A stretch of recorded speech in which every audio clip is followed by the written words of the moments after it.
Syllabus में देखते हैं कि सिलेबस में क्या लिखा होता है। History of India and Indian national movement, Bharat का इतिहास एवं इंडियन नेशनल मूवमेंट या भारतीय राष्ट्रीय आंदोलन या भारतीय स्वतंत्रता संघर्ष।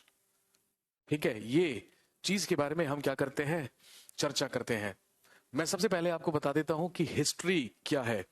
भाई ध्यान रखेंगे, इतिहास एक ऐसा ग्रंथ है, हिस्ट्री एक ऐसा टेक्स्ट है जो हमें अतीत में घटित हुई घटनाओं के बारे में जानकारी देता है, जो हमें बताता है कि हमारे पास्ट में और हमारे अतीत में क्या क्या महत्वपूर्ण घटनाएं घटित हुई हैं।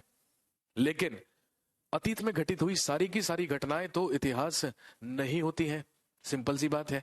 और यदि सारी घटनाएं नहीं होती हैं तो किन घटनाओं को हम इतिहास कह सकते हैं। ध्यान रखेंगे, हमारे पास्ट में, हमारे अतीत में घटित हुई वो घटनाएं जो निश्चित तौर पर हुई हैं, जो डेफिनेटली हुई हैं और जिनके होने के हमारे पास सोर्सेज हैं, हमारे पास प्रमाण है, हमारे पास स्रोत हैं, उन घटनाओं को इतिहास कहा जाता है। ये जो इतिहास शब्द है, ये जो हिस्ट्री वर्ड है, ये एक यूनानी शब्द से बना है जिसको हम हिस्टोरिया कहते हैं।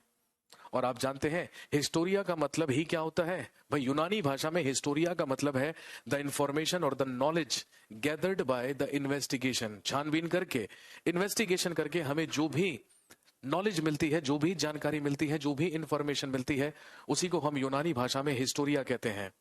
और आप जानते हैं कि सबसे पहले एक यूनानी पर्सन ही था, एक यूनानी व्यक्ति ही था जिसे हम हेरोडोटस के नाम से जानते हैं, जिसने सबसे पहले एक पुस्तक लिखकर, जिसका नाम था हिस्टोरिका, ये सबसे पहले बताया था कि हमारे अतीत में क्या क्या घटनाएं घटित हुई हैं।